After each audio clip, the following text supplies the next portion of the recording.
नमस्कार विद्यार्थी मित्रांनो, परिवर्तन सरळ सेवा या आपल्या ऑनलाईन प्लॅटफॉर्मवर मी प्रफुल्ल कुमार तुम्हा सर्वांचं पुन्हा एकदा मनापासून स्वागत करतो। आज आपल्यापुढे येण्यामागे एक महत्त्वाचा उद्देश आहे, एक महत्त्वाचा शुभ संदेश, एक महत्त्वाची आनंदाची बातमी घेऊन मी तुमच्या पुढे आलेला आहो। ज्या बातमीची आपण अतिशय आतुरतेने वाट पाहत होतो अनेक महिन्यांपासून, अशा पद्धतीची ही बातमी आहे। नगर परिषदेची भरती प्रक्रिया 2025च्या ह्या वर्षामध्ये होणार आहे। या संदर्भामध्ये एक बिग अपडेट घेऊन मी तुमच्या पुढे आलेलो आहो। महाराष्ट्र शासनाचा तशा पद्धतीच्या हालचाली देखील त्या पदभरतीच्या संदर्भामध्ये सुरू झालेल्या आहेत। त्या सगळ्या संदर्भात इत्थंभूत माहिती आपण या सेशनच्या माध्यमातून समजून घेणार आहोत। ज्यावेळेस 2023 मध्ये स्वातंत्र्याला 75 वर्ष पूर्ण झाली होती, त्यावेळेस सुद्धा महाराष्ट्र सरकारने एक विशेष अशा पद्धतीची नोकर भरती जाहीर केलेली होती। 75,000 पदं भरण्याच्या संदर्भामध्ये घोषणा केलेली होती आणि 1 लाखांपेक्षा जास्त पदं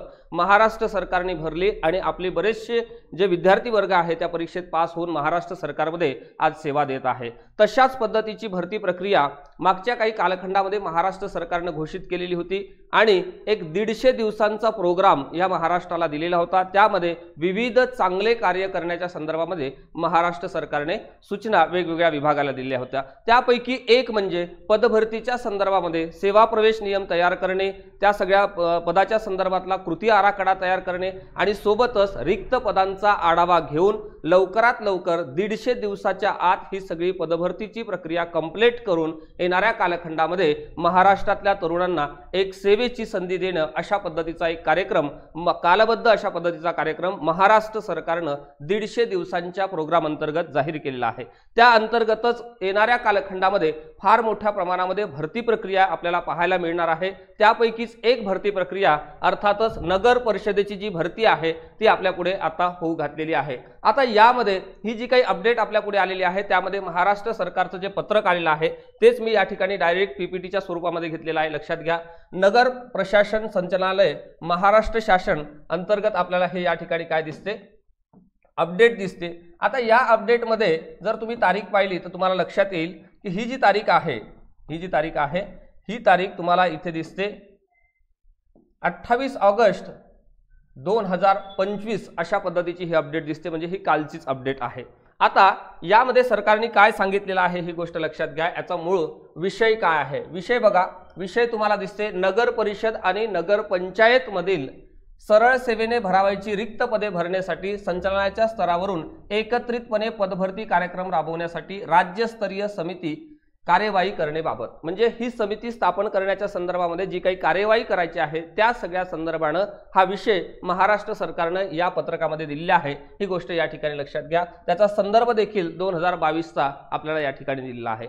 अर्थातच आतापर्यंत जी काही नगर परिषद आणि नगर पंचायत मध्ये जी काही रिक्त पदे आहेत त्या सगळ्यांचा आराखडा तयार करणे, एक कृती आराखडा तयार करणे, एक रोस्टर तयार करणे, त्याच्या सगळ्या पदाच्या संदर्भामध्ये जे काही सेवा प्रवेश नियम आहेत ते देखील अपडेट करणे आणि त्या सगळ्या संदर्भामध्ये जाहिराती काढणे, परीक्षेचं आयोजन करणे, परीक्षा डिक्लेअर करणे, व्यवस्थित पारदर्शक पद्धतीने परीक्षा घेणे आणि उमेदवारांना निवड याद्या डिक्लेअर केल्यानंतर त्यांना त्यांच्या पदस्थापना देखील देणे, अर्थातच त्यांच्या नियुक्ती देणे, इथपर्यंतचा सगळा कार्यक्रम यामध्ये महाराष्ट्र शासनाच्या ह्या नगर विकास विभागाने जाहीर केलेला आहे। ही गोष्ट या ठिकाणी लक्षात घ्या।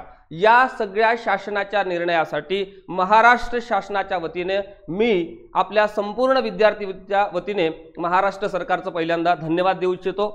इथे बघा, सामान्य प्रशासन विभागाच्या 9 जून 2025च्या शासन निर्णयानुसार हा जो 9 जून 2025चा शासन निर्णय आहे त्यामध्ये 150 दिवसांचा जो कार्यक्रम राज्य सरकारने जाहीर केला, त्यामध्ये कर्मचारी सेवा विषयक जो काही सेवा प्रवेश नियम आहे तो सुधारित करणे आणि सोबतच रिक्त जे काही पदे आहेत ते आरक्षणानुसार आपल्या सगळ्या महाराष्ट्र सरकारच्या वेगवेगळ्या डिपार्टमेंटच्या संदर्भामध्ये जी काही रिक्त पदे आहेत ते सगळे पद भरण्याच्या संदर्भाने या डिपार्टमेंटने या ठिकाणी सुरुवातीला कृती केलेली आहे। पुढे तुम्हाला 2 नंबरमध्ये दिसते सामान्य प्रशासन विभागाचा 4 मे 2022 आणि 21 नोव्हेंबर 2022चा शासन निर्णयानुसार भूतपूर्व दुय्यम सेवा मंडळाच्या कक्षेतील, म्हणजे महाराष्ट्र लोकसेवा आयोगाच्या बाहेरची जी काही पदं आहेत, जी काही गट क आणि गट ड च्या संवर्गातली आहेत, ती सगळी पदं सरळ सेवेच्या माध्यमातून भरण्यासाठी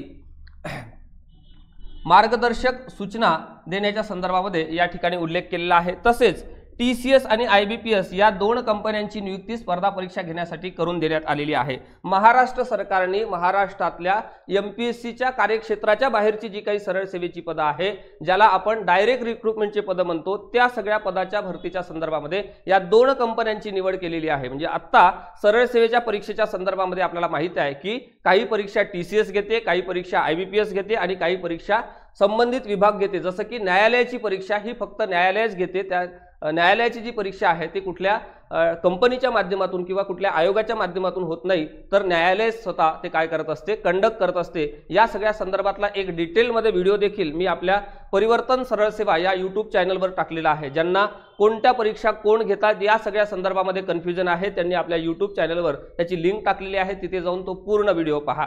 आता इथं तुम्हाला लक्षात आलेलं आहे की या दोन कंपन्यांच्या माध्यमातून काय होणार आहे, स्पर्धात्मक परीक्षा घेतल्या जाणार आहे आणि त्या माध्यमातून विद्यार्थ्यांची निवड होणार आहे, अशा पद्धतीचा एक मेसेज या पत्रकाच्या माध्यमातून महाराष्ट्र सरकारने दिलेला आहे। आता वरील आदेशानुसार राज्यातील सर्व नगर परिषद, म्हणजे ही जी काही नगर परिषदची भरती आहे ते राज्यातल्या सर्व नगर परिषदांमध्ये जी काही रिक्त पदं आहे आणि सोबतच नगर पंचायतीमध्ये जे काही रिक्त पदे आहेत त्या सगळ्या पदाच्या संदर्भामध्ये सरळ सेवेने भरावाच्या रिक्त पदाच्या संदर्भातली भरती प्रक्रिया राबवण्यासाठी वरील कंपन्यांमार्फत म्हणजे TCS आणि IBPSच्या माध्यमातून परीक्षा घेणे, पात्र उमेदवारांची निवड प्रक्रिया पूर्ण करणे आणि नियुक्ती आदेश निर्गमित करणे आणि भरती प्रक्रिया पूर्ण करणे इत्यादीच्या संदर्भामध्ये कार्यवाही राज्य स्तरावरून सुसूत्रीकरण करण्यासाठी संचालनाच्या माध्यमातून एक पूर्व तयारी समिती गठीत केलेली आहे। म्हणजे आपल्याला एवढ्या मोठ्या प्रमाणामध्ये जर पदभरती घ्यायचं असेल तर एक अशा पद्धतीची कृती समिती देखील राज्य शासनाला मदत करण्याच्या संदर्भामध्ये लागेल, असं शासनाचं पत्रक या ठिकाणी म्हणते। ही गोष्ट या ठिकाणी लक्षात घ्या। पुढे तुम्हाला दिसते आता ह्या समितीची रचना आहे, हे आदरणीय या ठिकाणी उन्हाळे सर आहेत, खोसे सर आहेत, टेकाळे सर आहेत, भेलावे सर आहेत, त्यानंतर दोरकुळ सर आहेत, पोशेट्टी सर आहेत, वाघमारे सर आहेत, जोशी सर आहेत। या सगळ्या सदस्य मंडळांची ही कृती समिती आहे आणि ही कृती समिती सरकारला त्या सगळ्या संदर्भामध्ये काय करेल, गाईड करेल। ही गोष्ट या ठिकाणी लक्षात घ्या। आता सदर समितीने खालील कार्यवाही पार पाडायची आहे। आता ही जी काही समिती सरकारने नेमली, या समितीला काम काय दिलं ते देखील आपण या ठिकाणी पाहण्याचा प्रयत्न करू। नंबर 1 तुम्हाला दिसते या ठिकाणी बघा, या समितीने सामान्य प्रशासन विभागाच्या 21 नोव्हेंबर 2022 रोजीच्या शासन निर्णयानुसार, त्या कालखंडामध्ये जो शासनाने निर्णय घेतला आणि त्या निर्णयानुसार भूतपूर्व दुय्यम सेवा मंडळाच्या कक्षेतील म्हणजे महाराष्ट्र लोकसेवा आयोगाच्या कक्षेबाहेरचे जे काही गट क आणि ड चे पद आहे त्या सगळ्या संवर्गातील नामनिर्देशातील कोट्यातील सरळ सेवेने भरावाची जी काही पदं आहे ती TCS आणि IBPS या दोन कंपनीच्या माध्यमातून स्पर्धा परीक्षा घेऊन निवड करायची आहे। त्यासाठी विभागीय जिल्हा पातळीवर समन्वय ठेवण्याच्या संदर्भामध्ये सूचना देण्याचं काम या सगळ्या समितीला करावं लागतं। ही गोष्ट या ठिकाणी लक्षात घ्या। आता लवकरच ही भरती प्रक्रिया कधीही धडकू शकते, याचं कारण असं की 150 दिवसाच्या आतच हा सगळा प्रोग्राम सरकारने काय करायला सांगितलेला आहे, कालबद्ध अशा पद्धतीची रचना त्या ठिकाणी दिलेली आहे आणि 150 दिवसाच्या आत ही संपूर्ण प्रक्रिया शासनाला काय करायची आहे, टार्गेटने पूर्ण करायची आहे। ही गोष्ट या ठिकाणी लक्षात घ्या। आता तसेच TCS आणि IBPS या कंपनींशी पाठपुरावा करू नये, अनेक अडचणींमुळे सदर प्रक्रिया जिल्हा स्तरावरून राबवणे शक्य झालेले नाही, म्हणून समितीने सदर कंपन्यांशी काय केलेलं आहे, समन्वय साधलेला आहे। आता ही जी काही भरती प्रक्रिया आहे ही फार मोठ्या प्रमाणामध्ये आहे, म्हणजे राज्यभरातले लाखो विद्यार्थी या परीक्षेला बसतात, वेगवेगळ्या भागामध्ये याचे सगळे केंद्र आहे आणि त्याचं सगळं परीक्षा घेणं, पेपर सेट करणे आणि ह्या सगळ्या परीक्षा अतिशय पारदर्शक पद्धतीने घेणं एक मोठं चॅलेंजिंग काम सरकारच्या पुढे असतं। ही गोष्ट या ठिकाणी लक्षात घ्या, म्हणून त्यांनी कंपन्यांची सुद्धा या ठिकाणी काय केलेली आहे, मदत घेतलेली आहे। तशा पद्धतीचा करार महाराष्ट्र शासनाचा आणि ह्या कंपनीसोबत आहे। ही गोष्ट या ठिकाणी लक्षात घ्या। समितीने सामान्य प्रशासन विभाग, नगर विकास विभाग, नगरपालिका कायदा, संचालनालयाचे स्थायी निर्देश आदेश, परिपत्रक, सेवा प्रवेश नियम, नगरपालिकांचे आकृतीबंध, मंजूर पदे, आरक्षण, त्या पदासाठी आवश्यक असलेली शैक्षणिक अर्हता, तांत्रिक पद असतील तर तांत्रिक पद म्हणजे टेक्निकल पद, ज्याला आपण ग्रंथपालाचं पद म्हणतो, सहाय्यक ग्रंथपालाचं पद म्हणतो किंवा त्यानंतर अशा पद्धतीची जी पदं आहे त्याला आपण म्हणतो तांत्रिक पद, सोबतच काही पदांसाठी अनुभव देखील लागतो, इत्यादी जी काही अनुषंगिक बाबी आहे त्याचा अभ्यास करून संवर्गनिहाय रिक्त पदांचं राज्य स्तरावरून सरळ सेवेनं भरती करणं आणि त्या सगळ्या संबंधामध्ये कारवाई करून त्याची काय करणे, कारवाई पूर्ण करणे, अशा संदर्भामध्ये हे महाराष्ट्र सरकारचं काय आहे, नगर विकास विभागाचं पत्रक असल्याचं आपल्याला या ठिकाणी दिसते। सदर समितीने वरील प्रमाणे कारवाई पूर्ण करण्यासाठी आवश्यक ती पूर्व तयारी संबंधित नगरपालिका, नगरपंचायती, जिल्हा नगर परिषद प्रशासन, विभागीय नगर परिषद प्रशासन, संबंधित कंपन्या यांच्याशी समन्वय ठेवून पूर्ण करावी आणि ह्या केलेल्या कारवाईचा अहवाल जो आहे अर्थातच रिपोर्ट जो आहे हा रिपोर्ट वेळोवेळी काय करायचा आहे या नगर विकास विभागाला, संचालनालयाला काय करायचं आहे, सादर करायचं आहे। अशा पद्धतीनं या ठिकाणी महाराष्ट्र सरकारनं या नगर विकास विभागाच्या संदर्भाने काय काढलेलं आहे, पत्रक काढलेलं आहे। आवश्यकतेनुसार सदस्य सल्लागार म्हणून समितीला काय करता येतील, निमंत्रित करता येतील, म्हणजे ह्या कमिटीमध्ये अजून देखील सदस्य वाढू शकतात असं या ठिकाणी म्हणतात। आणि या ठिकाणी सही दिसते आदरणीय अभिषेक कृष्णा सरांची, जे आयुक्त आहेत अर्थातच संचालक आहे नगर परिषद संचालनालय नवी मुंबई।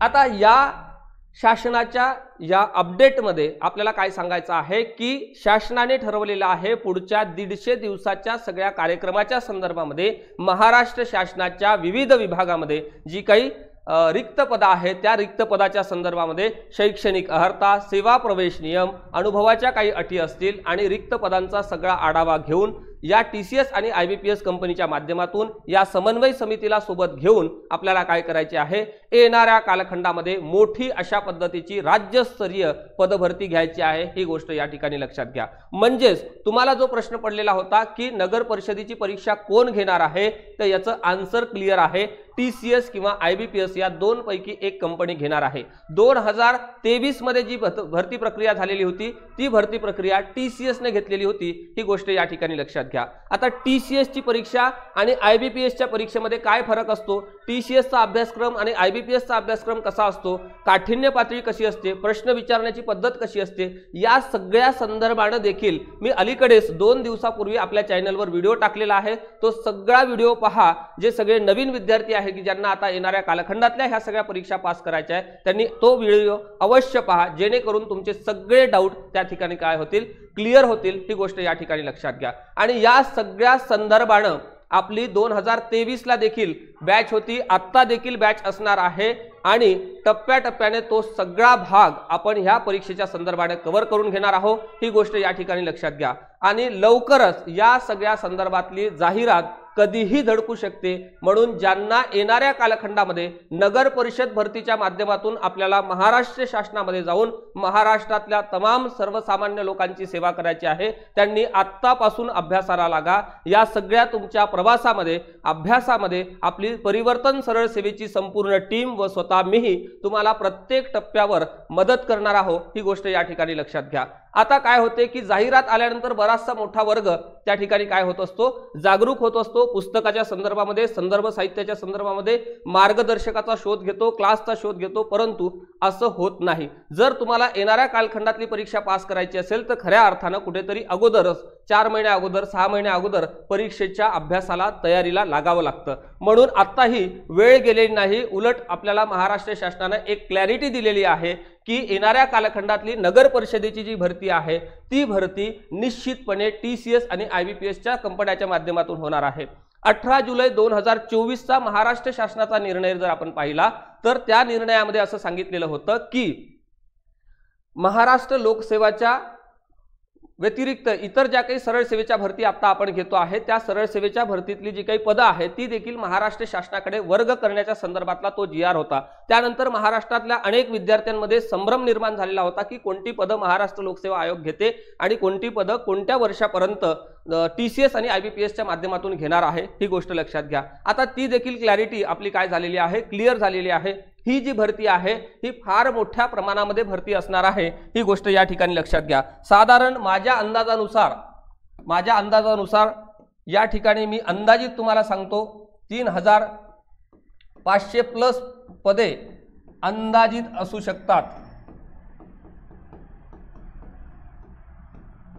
मी काय म्हटलं या ठिकाणी प्लस, इथे कुठेच कमी होणार नाही। एवढ्या मोठ्या पदांची भरती राज्यस्तरीय होत आहे, ही गोष्ट या ठिकाणी लक्षात घ्या। आणि खूप चांगली संधी आपल्या सगळ्या सरळ सेवेच्या माध्यमातून तयारी करणाऱ्या वर्गांसाठी या ठिकाणी महाराष्ट्र सरकारने उपलब्ध करून दिली आहे। त्याकरिता महाराष्ट्र सरकारचं पुन्हा एकदा मी धन्यवाद देतो विद्यार्थ्यांच्या वतीने आणि आपल्या सर्वांना येणाऱ्या कालखंडातल्या या परीक्षेच्या संदर्भामध्ये खूप खूप शुभेच्छा देतो। तुमच्या उज्ज्वल भविष्यासाठी देखील शुभेच्छा देतो। आपल्या या सगळ्या भरती प्रक्रियेच्या संदर्भामध्ये काही प्रश्न असतील, काही शंका असेल, काही डाऊट असतील तर निश्चितपणे कमेंट करून माझ्यापर्यंत पोहोचवण्याचा प्रयत्न करा। पुढच्या व्हिडिओमध्ये तुमच्या समोर येत असताना ह्या सगळ्या प्रश्नांची उत्तरं त्या ठिकाणी घेऊन येण्याचा निश्चितपणे मी प्रयत्न करणार आहे आणि जोमाने अभ्यासाला लागा। येणाऱ्या कालखंडातल्या 3 ते 4 महिन्यामध्ये ही पूर्ण भरती प्रक्रिया कंप्लीट होणार आहे, ही गोष्ट या ठिकाणी लक्षात घ्या। पुन्हा एकदा तुम्हाला खूप खूप शुभेच्छा देतो आणि आजच्या भागामध्ये इथेच थांबतो। जय हिंद, जय महाराष्ट्र।